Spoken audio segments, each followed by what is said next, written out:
Hello, everyone. Welcome to this webinar. I hope you are all doing very well. Please let me know in the chat if you can hear me properly and say hello and let me know how you are all doing. It is lovely to see you here today. Hello, Veronique. I hope you are well. Hello, Corinne. I hope you're all having a great start to the week. Bonjour et bienvenue à ce webinaire ouvert à tous. Avant de commencer, pour ceux qui ne connaissent pas, je m'appelle Cécilia. Je suis une professeure native et le Cercle des langues est une école d'anglais en ligne pour les adultes. Nous proposons des formations d'anglais sur mesure en fonction de vos objectifs, de votre niveau et de votre budget. Et la bonne nouvelle, c'est que nos formations sont finançables par CPF. So, I will return to English now to start the webinar. Today, we are going to be talking about negotiation, about how to manage a negotiation in English. Negotiations can be difficult. You're not always trying to win or lose a negotiation. A successful negotiation doesn't have to mean someone wins or loses. Instead, it's about trying to come to an agreement or find a solution that you are both happy with, or if there are more than two parties, that everyone is happy with. But sometimes people aren't as cooperative as you would like them to be. Cooperative means willing to work with you and work easily with you. And so you need to be prepared to deal with lots of different situations. Can any of you tell me, do you take part in negotiations as part of your job at the moment? Are they part of your daily life at work? And if so, can you tell me maybe about any particularly successful or particularly challenging negotiations that you have experienced as a part of your job? Let me know in the comments. So today we will be dividing our webinar into 3 parts. In part 1, we will be looking at presenting and discussing proposals. In part 2, we will be looking at the bargaining phase. And in part 3, we will be looking at closing a negotiation. So let's get started. So first of all, we're looking at presenting and discussing proposals. Now, when you have a negotiation, there has to be a particular subject you are talking about. And so this section is all about introducing that subject. So first, we have the different types of subject or different topics you might be negotiating. So first, we have a bid. You might want to introduce a bid, and this is an offer of a certain price for something. This is to say you would be willing to pay a certain amount for something, maybe a product or a service as part of a sale. We also have a proposal. Now, a proposal is anything you put forward for consideration. So something you put forward to the people you are negotiating with for them to think about. Think about how they feel about it. And then they might give you a counter proposal. So this is a proposal that is given in response to another proposal. And similarly with an offer is a proposal or suggestion that you would like to be considered for acceptance or to be rejected. So it's something you say you are willing to do, and the other person can reject or accept it. And they also might give you a counter offer. So like a counter proposal, a counter offer is an offer given in response to another offer.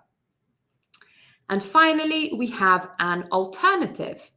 Now, an alternative is an option given in addition to another option.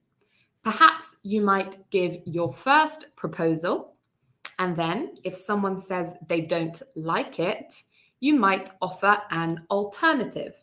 This is another option, another suggestion. And once you have received a proposal, or perhaps you have received a counter proposal, you will need to express your position or your opinion on the proposals that have been put forward. So, in order to discuss a proposal, you might like to say, how flexible are you on? Now, this is a way to ask if there is any possibility for change on a particular element of a proposal. So, for instance, if someone has offered you a particular number of people to come to an event for a price, you can say, how flexible are you on the number of people? This means, is there a possibility to change the number of people? You can also use the phrase, the most important issue for us is. Now, this is a way to communicate to the person you are negotiating with what is most important to you? What are you most worried about? So, for instance, in negotiation, you might say the most important issue for us is that our decision is budget friendly. For instance, that it fits into our budget. That is your main concern for finding a solution. Another way to introduce your position or your point of view is to say from where we're standing. This means from our position. It's idiomatic in this way. You're not actually necessarily standing anywhere. It just means from where you are, from our point of view. And finally, another way to introduce a position, your position, is to say on our side. So perhaps you have had a proposal and you want to say, on our side, we would like something a bit more flexible. That means we need something in particular from our perspective. So now we're going to quickly test what we've learned so far. What phrase could you use to find out how willing the other party is to change their mind on something? And please let me know in the comments. And just a note, the word party, we use this to describe the participants of a negotiation. So you might be one party, and then the person you are negotiating with is the other party. So after that note, does anyone know the answer to the question? Can anyone tell me what phrase you could use to find out how willing the other party is to change their mind on something, or if there is any room for change? Brilliant, Julien. Thank you very much. So how flexible are you on price, for instance? So now we are going to go on to the bargaining stage. Now, the bargaining stage is when you are both trying to put forward your ideas and get to the solution. Arrive at a solution. So first, we'll look at some useful phrases. So a phrase we might use while bargaining is to say, I'll make a concession. Now, a concession is something you are willing to give another person. You don't want to say it right from the beginning. It won't be in your initial proposal, but during the bargaining phase, you want the other person to feel like they are getting something. So you'll say you're giving them a concession, something you're granting to them that perhaps you wouldn't have before. We also have let's compromise on. Now, compromise is when you come to an agreement that both of you are happy with. Maybe you both have to sacrifice something. I'll write this word sacrifice. This means to give up something. Maybe you'll have to give up something from your initial proposal, but it will help you arrive at a solution. And this is a way to encourage the other person to come to an agreement with you. You might also say, I'm not convinced. Now, if another person is bargaining hard, they're doing a great job of trying to bargain and maybe get the price down lower or get more for their money, you can say, I'm not convinced. This means I'm not persuaded by what you're saying. I don't agree, and you're not making me change my mind. And another phrase we could use is in exchange for, would you agree to? So a common phrase that's used when we talk about negotiation is give and take or bargaining. So I've written give and take in the chat. This means that in order to arrive at an agreement or a solution, you have to be willing to give the other person some things they want, but you also need to know when to stand your ground. I'll write that in the chat as well. When you need to stick to your own wishes, stick to what you want to get out of the negotiation.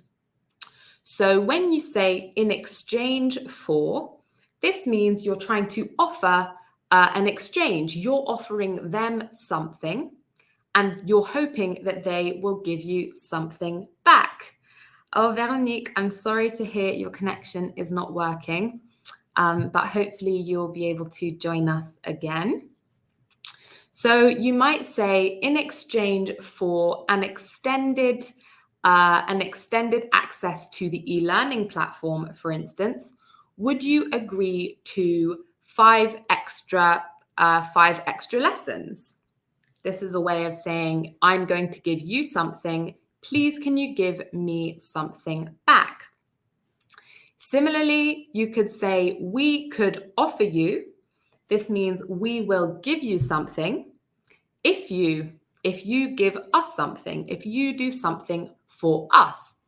For instance, you might say, we could offer you a better deal if you sign today.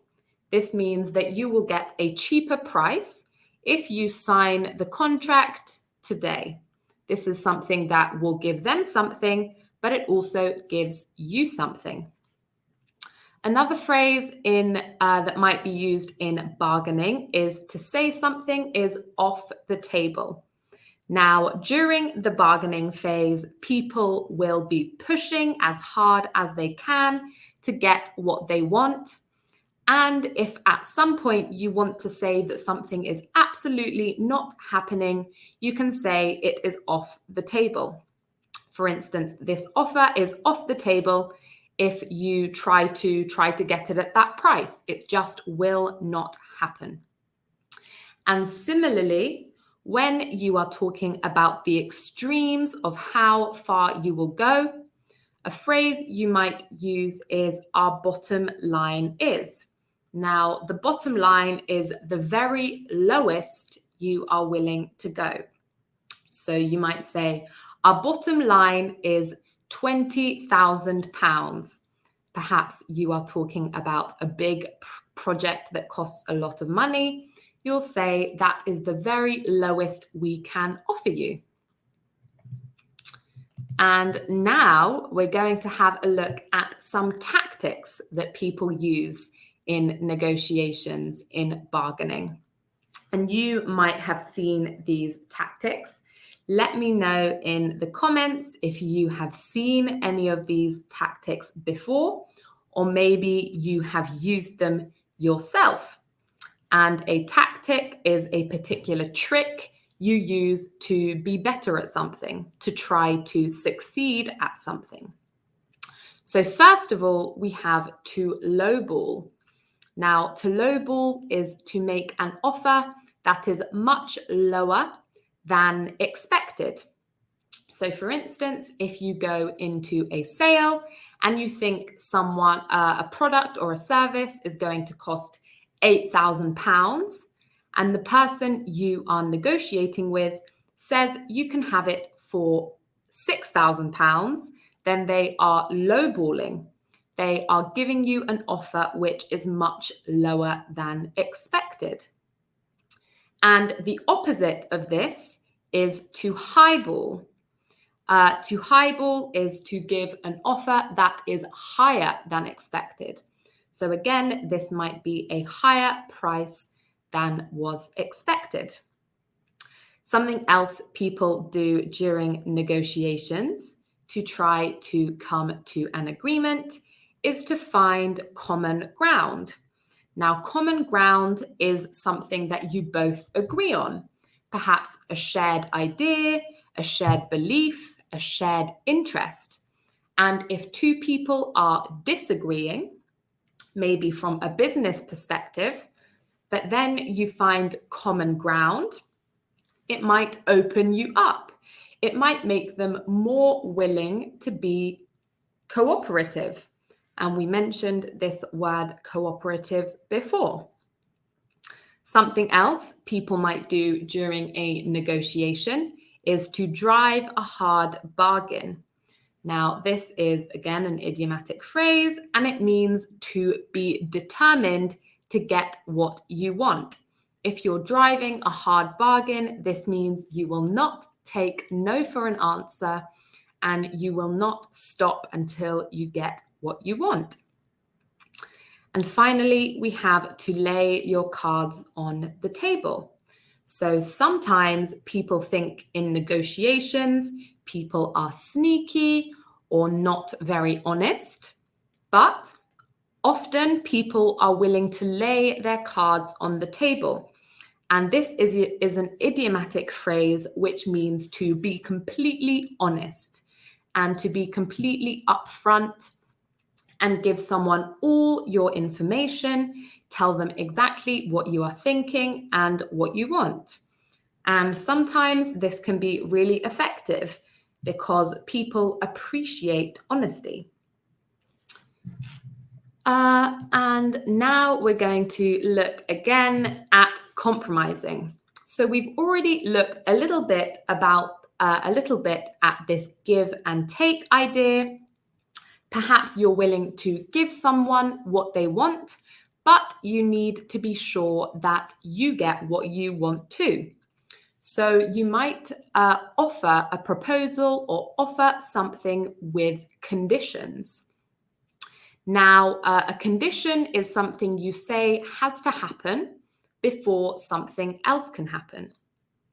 And here are some phrases that can be used to introduce these conditions.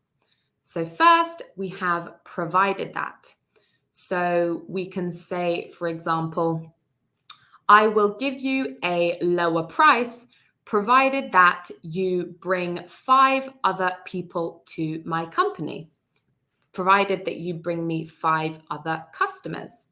This is you giving them something that they want, but you're stipulating, you're saying what you want in return.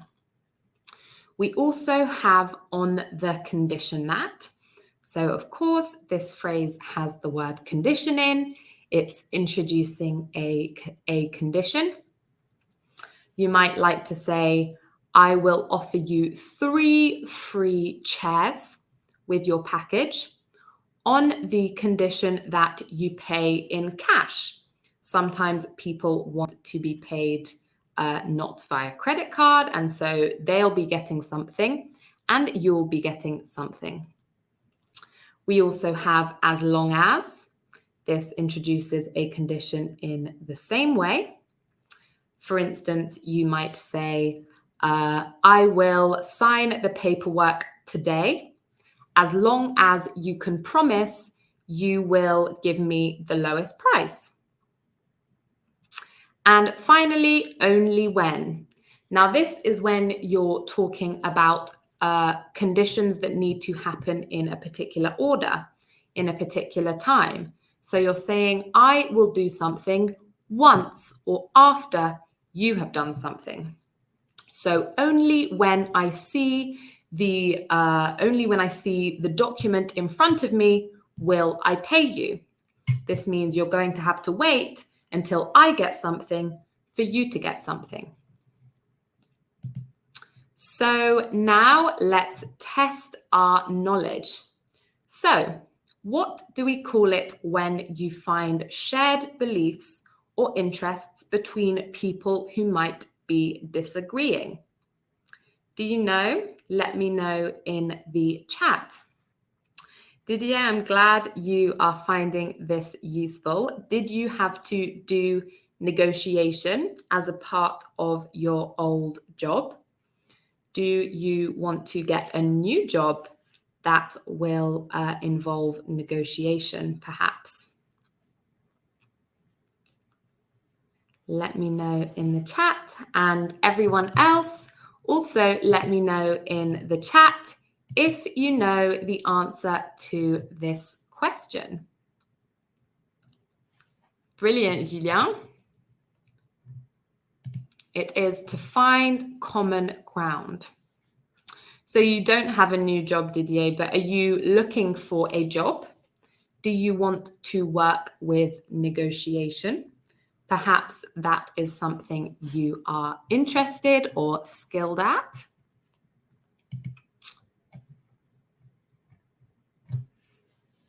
And for our next question, what phrase do we use to introduce the very lowest you are willing to go in a negotiation? Does anyone remember?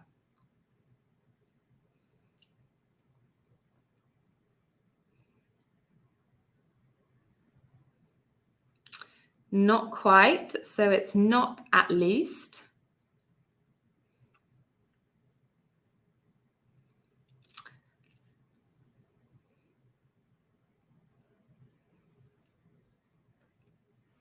So lowballing is a tactic which is to offer something that is much lower than expected, but this is not the answer I was looking for.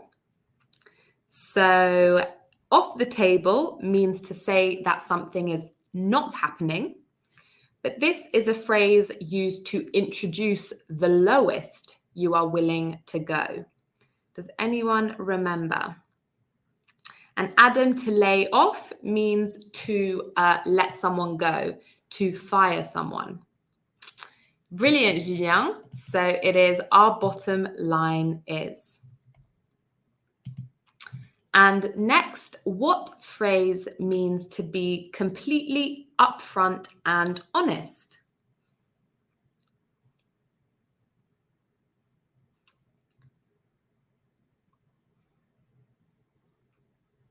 Does anybody know?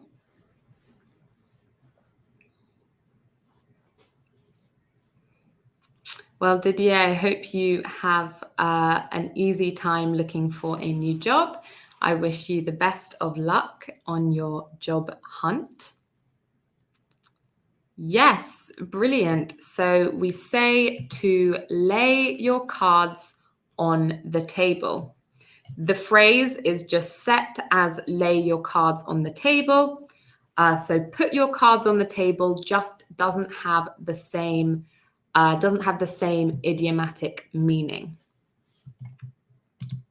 So now we're going to move on to closing a negotiation. This is when you come to the end of a negotiation. After all your bargaining, after all your back and forth, I'll write that in the chat as well. This means going back and forth, one person suggesting something, another person suggesting something. That will take place during the bargaining.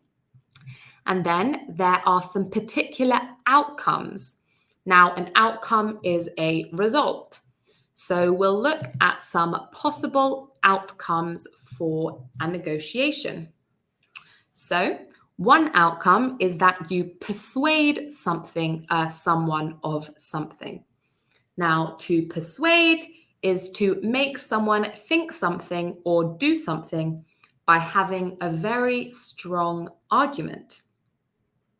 You might also get them to accept something.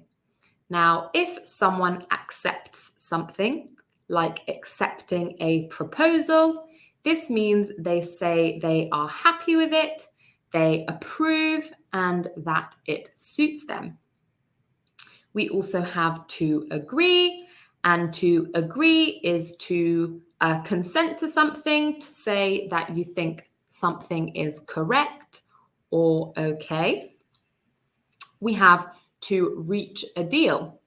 If you reach a deal, this means that together you have come to an agreement. You have found a solution that suits both of you. We have already seen this word when we talked about I'm willing to make a concession, but to concede is to give something to someone after a bit of negotiation, something that you weren't necessarily prepared to give, but now you will give it to them.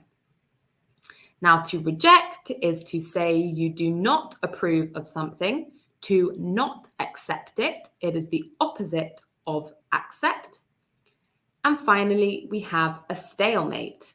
Now, this is a bad thing to get to in a negotiation.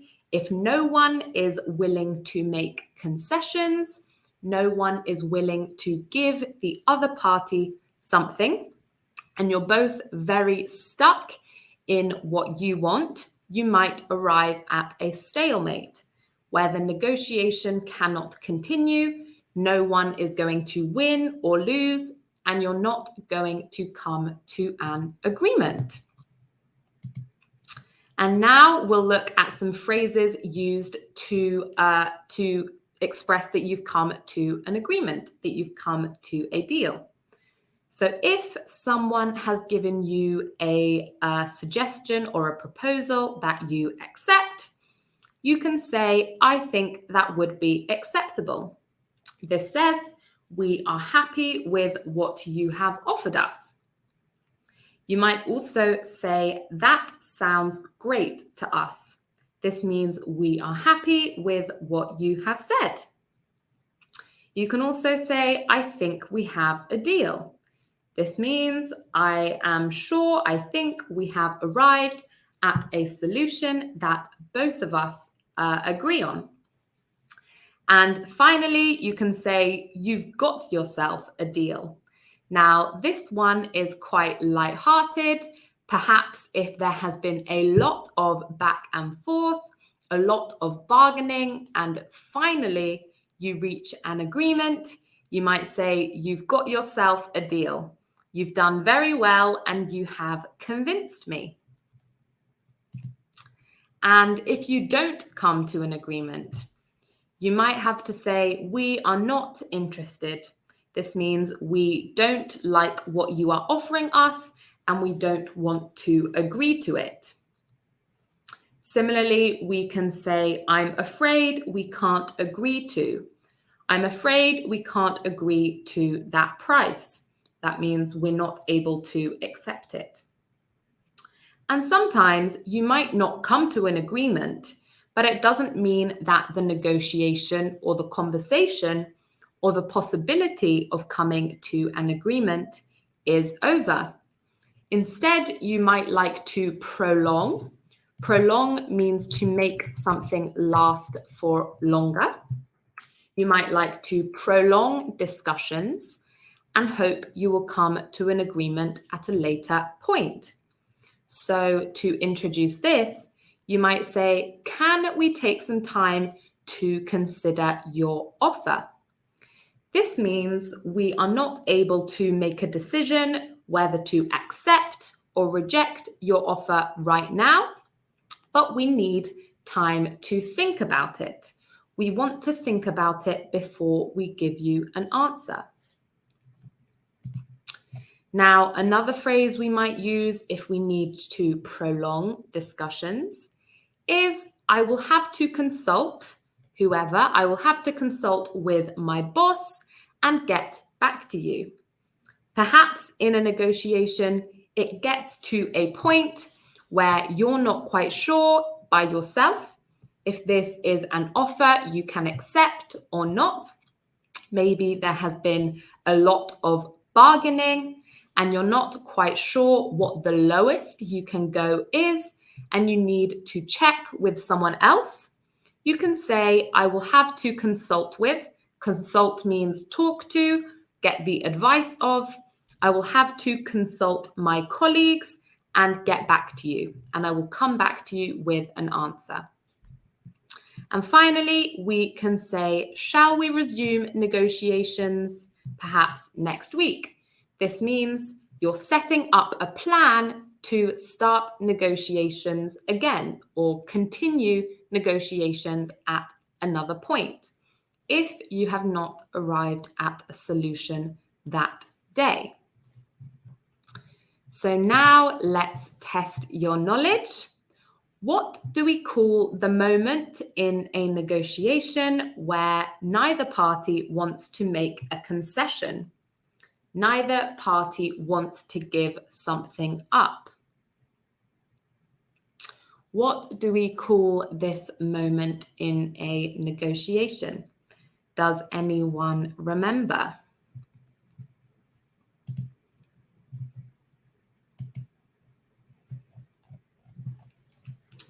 Can anyone remember? Julien, you're very nearly there. It's not quite the right spelling though. I don't know if it was a typo. Do you know the correct spelling? Brilliant. So it is a stalemate. You might have heard this phrase in chess as well. Of course, there's strategy in a negotiation. There is strategy in chess. And in chess, it means when one person is, neither player is able to win or lose. So that's actually where this phrase comes from. And now it's used to talk about negotiations. No worries, Julien. So can you now unscramble this sentence? So here are some words in a muddled up order. Can you find the correct sentence? Put them in order.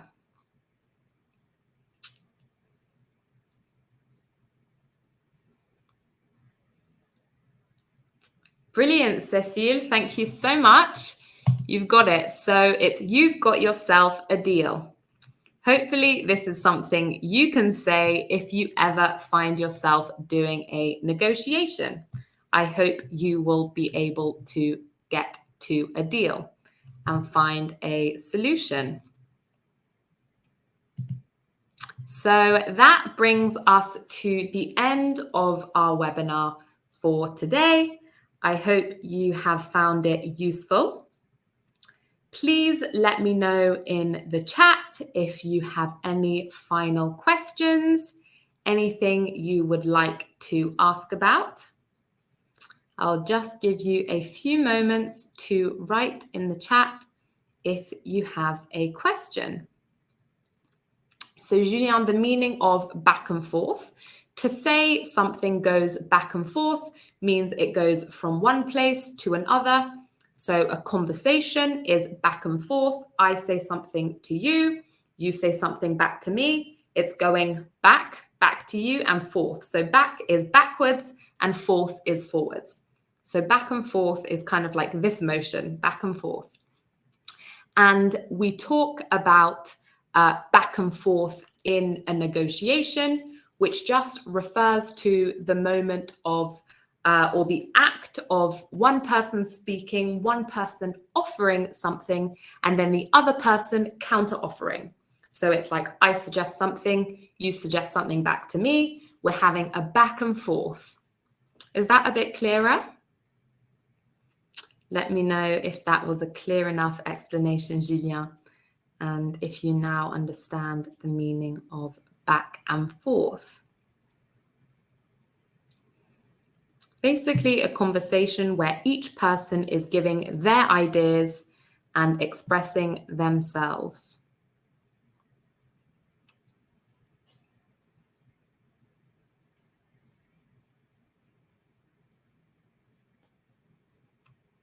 So you can think of it maybe like in tennis. If I hit a ball to you and you hit it back to me, it's going back and forth. It's going to you, it's going to me, it's going back to you, it's going back to me. That is back and forth. And Corinne, thank you for coming to your first webinar. I am glad you found it interesting. Si ce webinaire vous a plu et que vous souhaitez approfondir votre pratique de l'anglais, n'hésitez pas à faire une demande d'information sur notre site internet. Nous serons heureux de vous présenter nos formations en détail et même de vous proposer un test niveau gratuit à l'oral avec un de nos professeurs. And please let me know if you have any final questions. Otherwise, I will see you next time, hopefully. So bye-bye, everyone. Thank you for coming.